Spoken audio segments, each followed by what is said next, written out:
You can deeply love someone but still not be able to build a healthy relationship with them. This is because the feeling of love is very powerful, but that feeling alone does not automatically create compatibility, emotional maturity, or relationship capacity. And one of the greatest mistakes people make is assuming that a strong feeling of love is enough to build and sustain a lifelong relationship. You're welcome to this channel. My name is Chukwunyere, and I help people build healthy, happy, and purposeful relationships that will influence cultures and transform societies. Today, we're going to be looking at three important things, which are love, compatibility, and capacity. Love, compatibility, and capacity. So because many relationships start with, attraction, chemistry, excitement, that passion and connection, and while these things really do matter, because really you can't really build or start up a relationship without these elements. They actually do matter, but then they're not enough to sustain a healthy relationship or sustain a healthy marriage. So some people genuinely love each other, but they also genuinely fight with each other on a regular basis. All right. So they love each other, but they can't sustain a healthy relationship. And some people are compatible, but they emotionally lack the capacity to build a healthy relationship. Some people love each other, but they are just incompatible in a lot of ways. And so today we're just going to look at love, compatibility, and capacity. We will break it down to really see what these things really mean and how you can balance the three of them, because understanding the differences between these can save you years of confusion, frustration, and emotional pains. All right, so let's look at the feeling of love. Now, if you watched my previous videos in the past, you would know that love can be enough, but the feeling of love is not enough. Love is enough because love in its totality is God. Love in its totality is the God kind of love, agape. And that also in it is contained eros love, which is erotic love, romantic love, filial, and all of those other different types of love.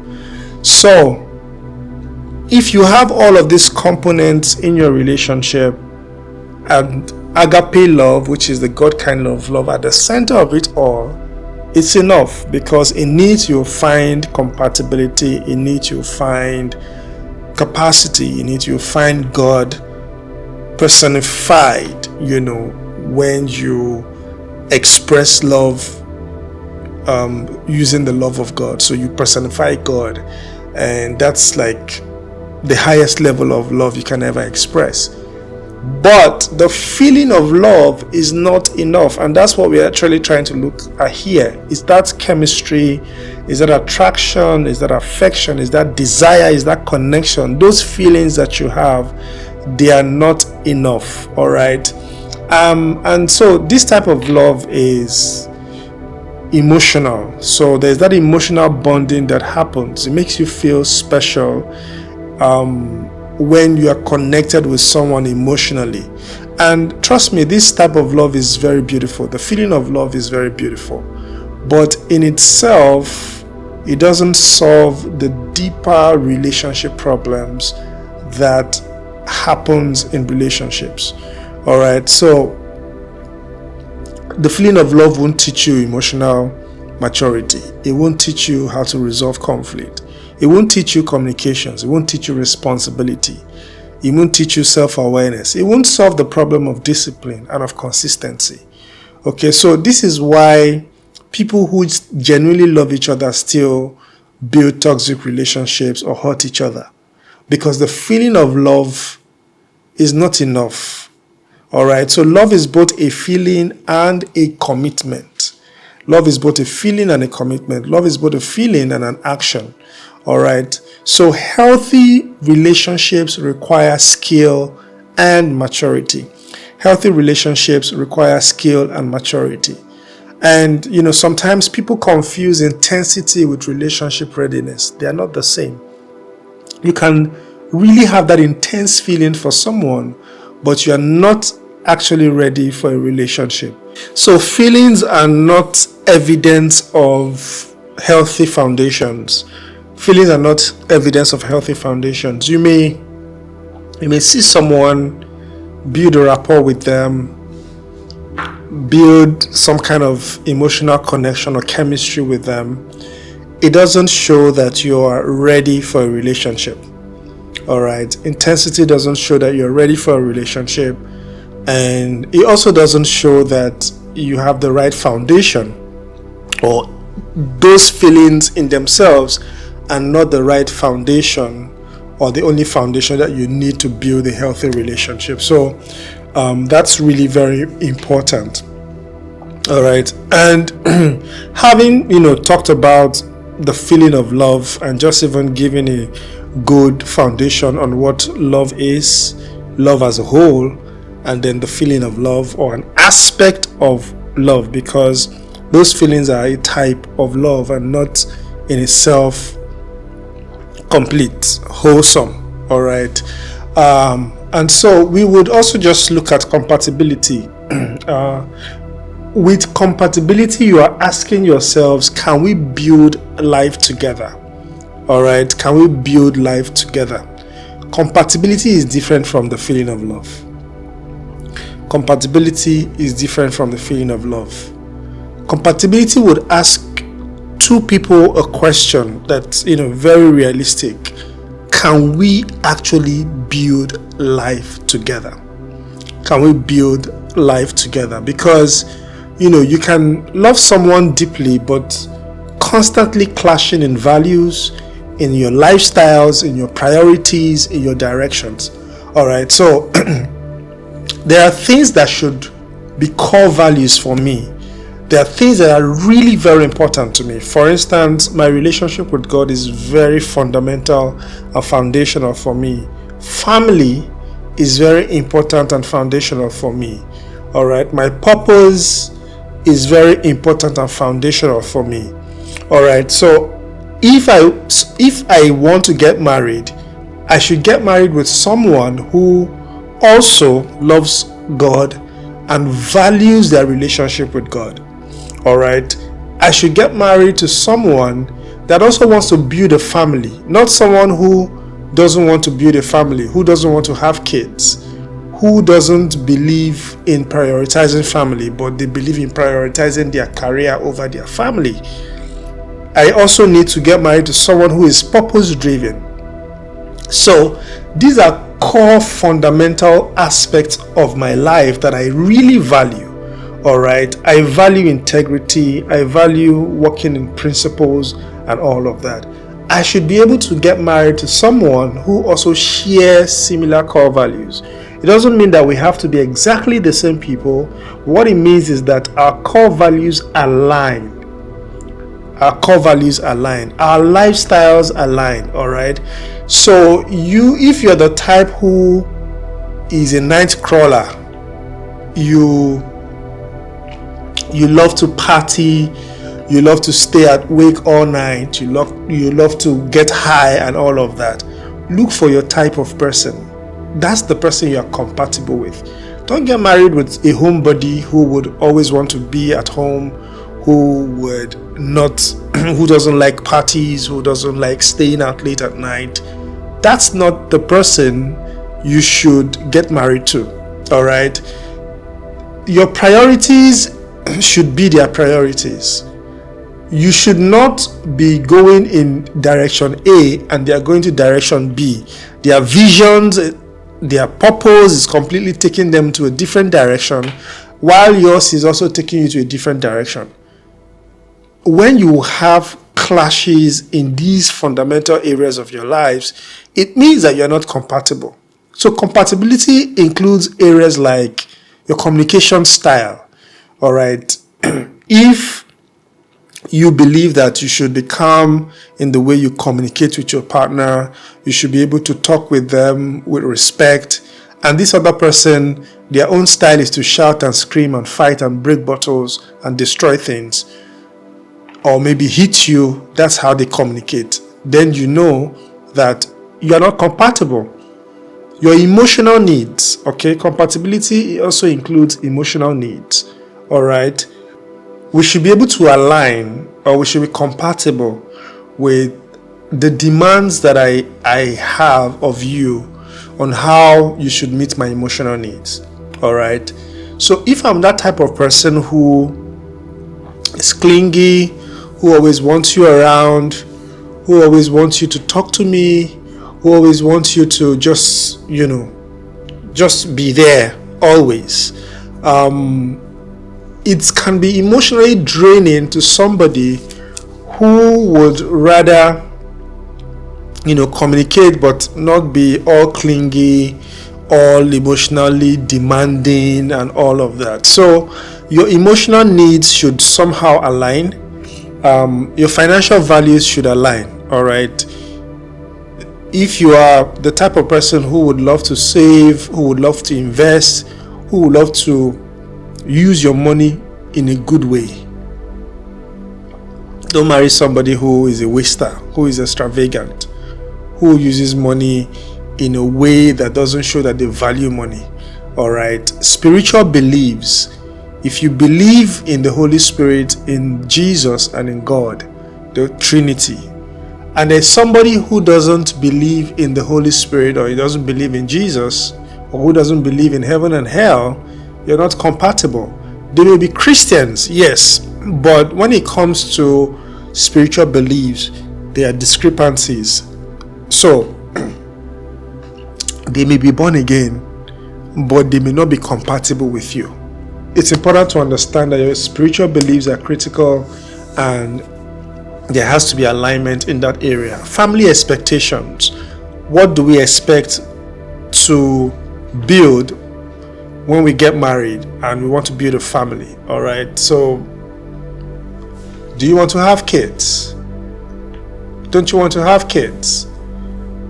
Do you believe that you should still be friends with, or you should be friends with your father-in-law, build a relationship with your father-in-law, your mother-in-law, and your sister and brother-in-laws, or you stay away from them, you isolate me? What are your family expectations? All right, what are your life goals? Parenting philosophies, conflict management, lifestyle preferences. These are areas where you have to have conversations really if you're yet to get married, because these are areas that you need to look at when it comes to building your relationship and looking at it through the lens of compatibility and asking yourself if you're really compatible with this person. So, two people may love each other, but one values stability while the other constantly seeks chaos and impulsiveness. Or one person values deep emotional connection while the other person avoids vulnerability altogether. Also, for just eventually these things will definitely create tension. There's no way that they won't create tension. Now, it's important to understand that compatibility doesn't mean becoming identical people. Healthy couples still have differences, but there must be enough alignment in core values and in the direction of your lives, when it comes to building a partnership and living a very peaceful life together. There has to be alignment in these core areas of your lives. It's very important, because marriage is not just about romance. Marriage is not just romance. It's a daily life. And how you live that daily life is that you live it from the place of your core values, from the place of your lifestyle, from the place of your directions in life, from the place of the things that are most important to you. And your daily lives will definitely expose the incompatibilities that you will experience very quickly. So as you're building relationships, as you want to get married, it's important to understand that compatibility is critical. All right. There has to be alignment in the core areas of your lives. There has to be alignment in the things that matter to you. There has to be alignment in your lifestyles, in your directions in life, because your everyday life will reveal whether you're compatible with that person or not. So it's important to pay attention to that. And then the third thing is capacity. Capacity. Are you emotionally ready for relationships? Are you emotionally ready for relationships? This is the part that a lot of people actually ignore, this capacity part. And capacity really means that you have that emotional, mental, spiritual, and practical ability to sustain a relationship or sustain a marriage. All right. You have capacity emotionally, mentally, spiritually, and practical ability to sustain your relationship or your marriage. A lot of people desire love, but they lack the capacity to be able to sustain that relationship. All right. For example, people who avoid accountability, people who are not emotionally mature, who struggle with emotional regulation, who refuse to grow, people who lack that discipline, people who carry unresolved trauma and refuse to see a therapist, people who communicate destructively, people who fear commitment, who lack financial responsibility, who struggle with consistency. These are people that lack capacity to be able to sustain a relationship on the long term. And these issues eventually affect the relationship deeply. So this is why marriage does not magically transform people overnight. A lot of people say, oh, when we get married, he's going to change. No, that's not how it works. Marriage doesn't fix people's emotional immaturity. Marriage doesn't fix people's emotional immaturity. So if someone lacks emotional responsibility before marriage, those patterns usually become more visible after marriage. Like I always say, marriage will amplify your character. Marriage will amplify your strengths. Marriage will amplify your weaknesses. And this is why many people become frustrated, because they keep saying we love each other. We love each other, yes, but love, or that feeling of love, is not the only requirement to build a healthy and sustainable relationship. So sometimes the real issue is capacity. Can this person communicate maturely without destroying or hurting my feelings? Can this person handle responsibility? Can this person take care of our home or take care of our families? Are they lazy and they are not responsible to work and take up their responsibility as either a man or a woman? Can they manage conflict wisely? Can they stay emotionally available? Can they remain committed during difficulty and during challenges? Can they support partnership emotionally? All right, because I've seen a lot of people who, during challenges, when there is a sick spouse, the other person abandons them and walks away. Or it could be financial challenges and the other person walks away. It's a capacity thing, and because relationship places demands on people emotionally, that's why capacity really matters. So as you are dealing with people, if you're still single, it's important to understand that you need to deal with someone or get involved with someone who is not just compatible with you, who you not just love, but someone who you believe has the capacity to be able to sustain the relationship that you're building.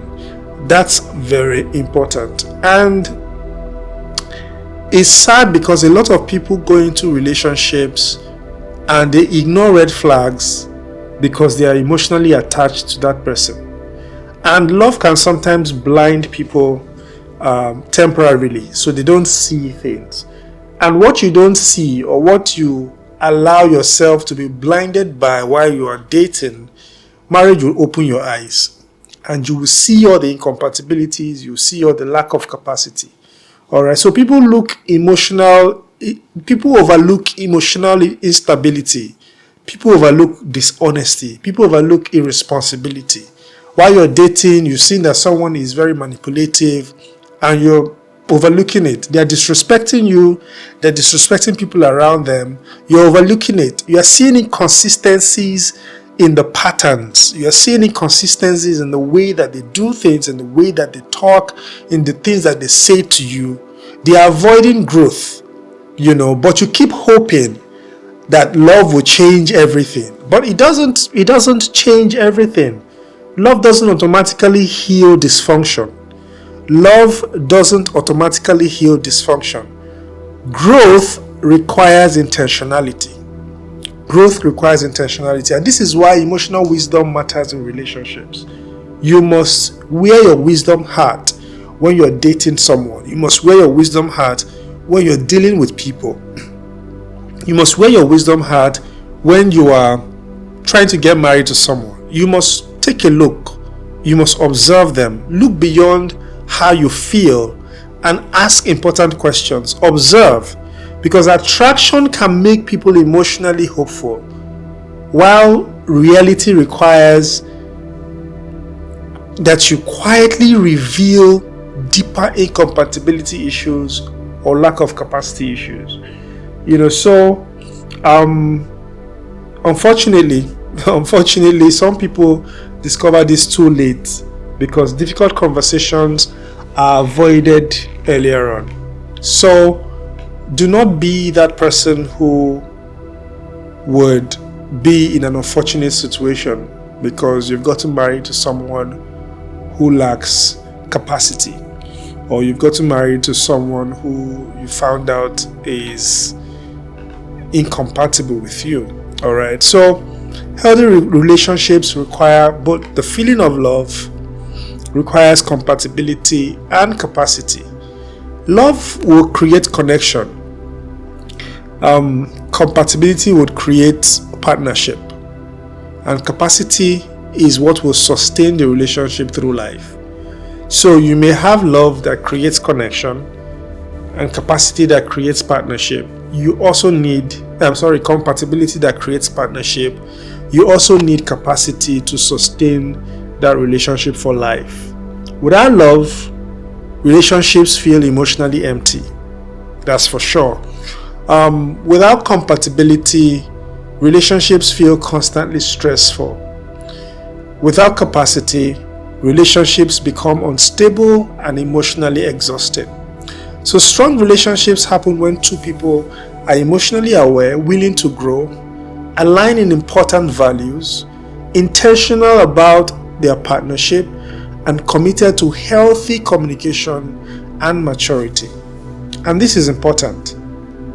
Nobody is perfect, that's for sure. No one is perfect. Everyone is growing. But healthy relationships require willingness to grow responsibly together. So you must learn to grow responsibly. You must learn to be very intentional about your relationship. You must ensure that you ask the right questions so that you don't just allow the feeling of love to guide you and your decisions, but you allow wisdom to guide you and your decisions. All right, so love really matters, yes, but healthy marriages require more than feelings. All right, so it requires emotional maturity, alignment, responsibility, intentional growth, and relationship capacity. That's really very important. That capacity part is really very critical. So because lasting relationships are not built on only emotions alone, but they are built on emotional intelligence, partnership, and intentionality. So I'm going to leave you with this. Take the time to go through, or just even listen to this or watch this video again, and really understand the difference between the feeling of love and love as a whole package. All right, and also understand what it means to be compatible with someone, and also look at the capacity area, because you need these three to be able to build a strong and healthy relationship. I hope this video helps you. I hope it has added value to you, and if it has, kindly subscribe, kindly like, and share, and also drop a comment on this video, and also, just share your experience as well. I'd like to know what you think about love, what you think about compatibility, and what you think about capacity. All right, if you've not subscribed, subscribe so you can get a notification when I drop the next video. So until next time, take care and have a good one.